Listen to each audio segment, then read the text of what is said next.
Hello people of YouTube, 'tis I once more, the Crimson Assassin, here today to give you guys another anime review.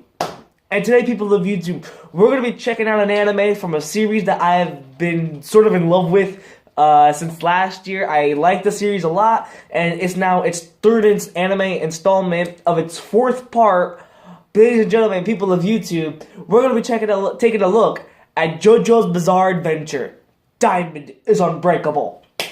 So the story of Jojo's Bizarre Adventure, Diamond is Unbreakable, follows Josuke Higashikita, who lives in the quiet, peaceful town of Morio. Last main protagonist, part 3's main protagonist, Josuke Kujo, Jotaro Kujo, my apologies, my god, bad mouth.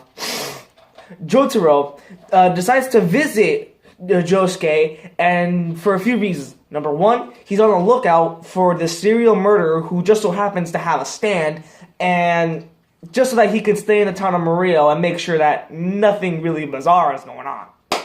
So they end up finding the serial killer, and when it turns out that there's this bow and arrow that causes stands to reappear and appear. So it's basically up to Josuke and Jotaro and amongst the other friends to be in this town of Morio. And by the way, there's more than meets the eye in this town of Morio. And it's not as peaceful or as quiet as people think it is. And so they just do these weird, wacky, bizarre things and find this true serial murderer that's been going on, because there's been murders for like 15 years, and they have to find out who's the serial murderer, and above all else, they have to catch this guy, and he also just happens to have the bow and arrow and shit. So, you know, it's a complicated plot, but if you were to watch it, it's one of those things where it's so much easier if you would just watch it than if you were to actually explain it. That's the plot of JoJo Bizarre Adventure, Diamond is Unbreakable. So people of YouTube, I recently got into the JoJo's Bizarre Adventure franchise. I love the franchise. I think it's like one of those manly shonen animes that you would just watch to just have a good time. Nothing really, like you can't really critique this anime as much as I already did, but I am a critic, so I'm supposed to critique this anime, and I have a few things to say about the anime.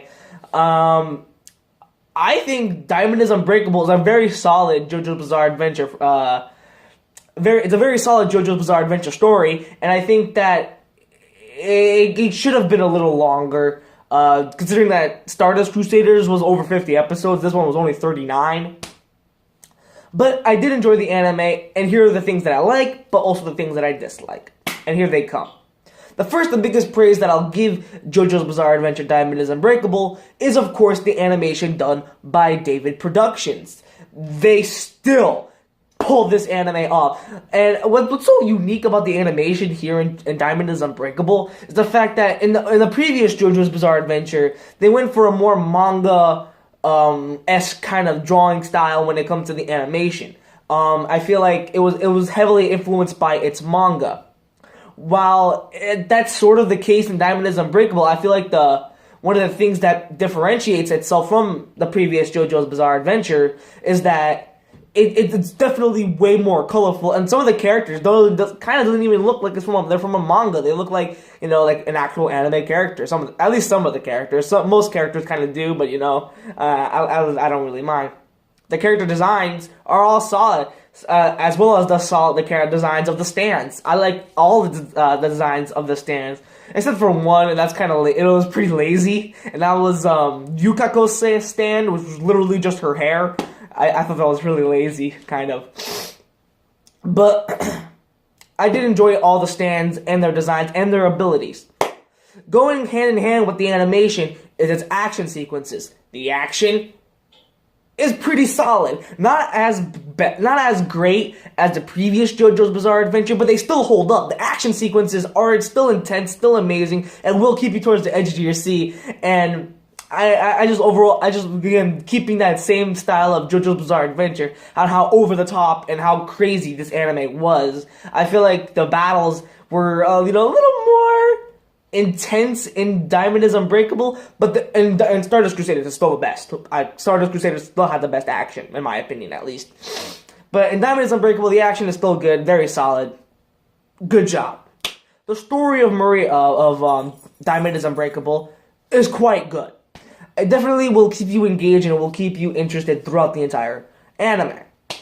I definitely like the whole take on this mysterious town and how this town is not as peaceful as it was. Like, there's more to this town than meets the eye. And that's that kind of illusion, that kind of foreshadowing on how the story really is and how this town is definitely not as pretty as people think. I like that. I like the whole concept of that. And above all else, I think the best thing about the story was definitely the second half, as I felt like the second half was way better, way well told, and I absolutely loved the second half of Diamond is Unbreakable. The first half was a good introduction. It kind of started off very slow and very sluggish. I feel like in the second half, things really get picked up, and I think I absolutely loved it. I think the second half is better than the first half. The characters of Diamond is Unbreakable is pretty much on par with the previous JoJo's Bizarre Adventures. They all are very solid, very likable, very interesting, and you'd like to know more about them. I think the best thing about when it comes to the characters in Diamond is Unbreakable was our main antagonist of the anime, Kirra. I'm not gonna lie, people of YouTube, I wasn't expecting much out of the main antagonist of Diamond is Unbreakable. But my God, he literally blew me away on just how, not just how, I think he's way better than Dio. That's how good he was. He just left such a impact on me, and he was only in the anime for like the second half of Diamond is Unbreakable. He was only there for like a very short amount of time, but in that short amount of time, he literally became one of my favorite villains ever. I love his stand. I love his way of thinking. I love how they tackled his psyche. I like everything about this main antagonist. He was creepy. He was mysterious. He was awesome. I love this main antagonist. Like, this is, oh my God. I don't even want to stay 50 feet near him, like, because then he'll just kill me on the spot. And I just like how, like, two-faced he was. He's, like, oh my God, he's an exceptional actor, people of YouTube. Like, my God. Give this man an Oscar, my lord. Even though he's a crazy killer psychopath. I love this main antagonist. I think it's literally the best main antagonist in the franchise, and I think that, you know, he's better than Dio. He is definitely better than Dio. I think that he's way better than Dio. He's way better. Yeah. Some of the other characters that I really liked was our main protagonist, Josuke. Albeit there's a few things that I like about Josuke, but there's also a few things that I didn't quite like about Josuke. The things I liked was that he's pretty much on par with pretty much the previous JoJo's Bizarre Adventure main protagonist. I think he is better than Jonathan. He's slightly better than Joseph, and he's nowhere near Jotaro. I think Josuke is a really solid main character. Again, nothing really strikes me too odd about Josuke. I feel like he's just kind of your stereotypical main shonen protagonist that you've seen in every other shonen anime, and I think that's kind of one of his biggest flaws, is that, sure, he's a really solid main protagonist, but then there's things that kind of remind me of previous other main protagonists. I think a good comparison would probably have to be like Ichigo from Bleach. I feel like he's kind of on the same wavelength as Ichigo from Bleach. I think there were so many things that could have been, that they should have tackled with Josuke. I feel like a lot of what makes Jotaro far more dynamic and far more greater was that you actually had a lot of screen time, you had a lot of building up to his character, and there were a lot of moments that his character that you truly enjoyed. You like how outside the box Jotaro thinks, and you absolutely like Jotaro. Now Jotaro and Diamond is Unbreakable, people, he's still awesome. Like no one will ever go near Jotaro. I think Josuke kind of had a big shoe to fill, because we recently just got out of Jotaro, and now we're moving into this new main protagonist, Josuke. Don't really expect too much out of Josuke, and only the fact that he's just kind of your average main protag. There's nothing really much to say about Josuke. And that's kind of one of the things that I don't like about him. He's kind of forgettable, and sometimes, I mean, sure, there are a lot of moments that, he has moments to shine, but they're kind of few and far between, and he ends up being pretty forgettable. Like, you don't really remember much about Josuke. The only thing that you'll truly feel and truly remember about Josuke is the fact that if you talk shit about his hair, he'll go apeshit. Like, my God. It's just, I think he was truly lacking in character development, and I feel like had they tackled this character more, like how they tackled Jotaro, I feel like he would have been a much better main protagonist. In fact, they could have made him even better than Jotaro, but unfortunately they didn't, and that kind of sucks. I do like Josuke. I think he is a really solid main protag. It's just that he doesn't leave quite an impression on me, and I'm sorry to say that.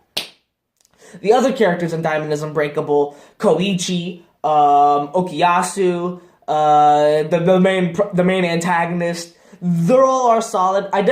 One of the characters that I was kind of flip-floppy about was definitely Koichi, as I felt like at first, he was kind of a bit of annoying, and I felt like he was, they kind of gave him a little too much screen time, and how he was kind of almost the Polnareff of the anime, and in some cases I do see it, but I feel like he really truly grows as a character, and especially toward the end of the anime, I feel like Koichi definitely grew on me, and he ends up being less annoying as I thought he would be. So Koichi is a really solid character. I like Koichi a lot. Okuyasu, this was also a hit or miss. I did like his character. He's definitely one of the best comic relief characters, but although characters that kind of have like some focus and attention, like he doesn't really get much of it, but as a comic relief, I thought he did really well. As a fighter and an actual side character of the anime, man, he doesn't really leave too much of an impression on me. And that's pretty much all the characters I kind of want to mention. Jotaro is still awesome. I truly like Jotaro in the anime.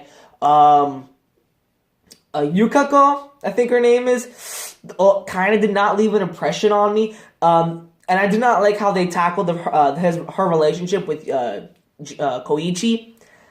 Nah, I didn't like it. I at first I was kind of on board with it, but then I just after long thinking, could not buy their relationship. In fact, their relationship is kind of the weakest out of everything. I think the strongest relationship was definitely between Josuke and Jotaro and how they bonded. And there were a few episodes of how they bonded and interact with each other, and those scenes were okay. I did like how they were like a clash of almost ideologies and shit. Like it was a pretty solid relationship. But above all else, I didn't really feel much about Koichi and Yukako as a character. And Yukako as a character, I mean, I will give her praise. She's like one of the very few yanderes that I've ever seen in an anime. But again, didn't leave much of an impression on me.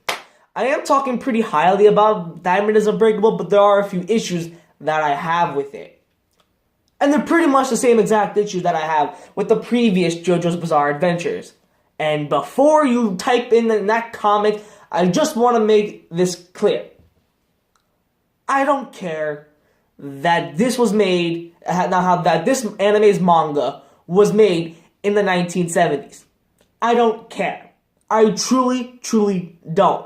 We are in the year 2017. The shonen genre of anime has evolved since the 1970s. It has truly become a genre that's going to keep changing no matter what. And an anime like JoJo's Bizarre Adventure in a nutshell, it takes that 1970s formula, and honestly, if you really want to truly get into Diamond is Unbreakable, I feel like for like the newcomers of anime, they're not going to like the JoJo's Bizarre Adventure franchise anyway, because just on the majority of the cliches that happen in Diamond is Unbreakable. And hell, and the previous JoJo's Bizarre Adventures as well. I will give them praise on how they kind of tone it down on the constant explanation of things that literally happened 10 seconds ago. But they still do it. Like, it's still annoying and it's still frustrating on how we constantly have to be explained literally about every single nook and cranny about what's going on. Like, we see it. We can see it. The audience is not dumb. The audience is smarter than that. I think we could think for ourselves. Like, we're gonna watch this, high as hell? Fuck that. No. I feel like, in a lot of ways, it kind of brings the shonen genre down a peg. But the cliches just got on my nerves, people. It really did. I didn't like them. And even shonen animes that were being brought back from like the old days, from the old like late 90s or late 90s, early 2000s, those animes that are being brought back are way more modern, and they toned down on the cliches. Dragon Ball Super is one of them. I feel like they took that Dragon Ball formula and made it better. This anime, they takes that JoJo's formula and just keeps rolling with it. It's like, well, if it ain't broke, don't fix it. We'll just keep rolling with it. And no, I feel like it should evolve from that. Like, you could have kept it, but evolve from it. And that's the point I'm trying to make, people of YouTube. And I hope you see it in my point. But that's not the only issues that I have with it. Another issue that I had with Diamond is Unbreakable pertains to some of its story elements, as I felt like a lot of things that happen in the story never get fully resolved, never get fully realized, and you never hear from it again. But also, some of the characters that you see throughout the anime that are brought up in episodes, but then never brought up ever again. Like this one chef character in the anime, brought up like only in 2 episodes, returns for like a single scene in 1 episode in the future, and then that's it. You never see from the chef character again. I totally even forgot his name. Joseph was actually, Joseph Joestar, yes, if you can believe it, people of YouTube, was brought back from, from like New York to Japan and shit, and his character is brought back. He's in Diamond is Unbreakable, and he's barely in it. Like he doesn't really leave too much of an impact, and nothing really progresses with him and Josuke's relationship. And you find out, people, if you do, spoiler alert, you find out that Joseph Joestar son is Josuke. Like, Josuke's father is Joseph. And you find that out, and you feel like, when they finally meet with each other, they're going to have a lot of moments to bond and actually talk to each other and be as a family, but then it's kind of brought up in like 1 episode, and then they just throw it out to the wayside. Like, it doesn't really matter. Their relationship is crap anyway. And I didn't like that. They definitely, I felt like that was the most interesting element in Diamond is Unbreakable. The fact that you find out that Joseph had a son, and it's Josuke. But again, brought up once episode, and then just put it to the wayside. It really gets interrupted because of, I shit you not, an invisible baby. Which, again, never brought up, never explained, never realized, and nope.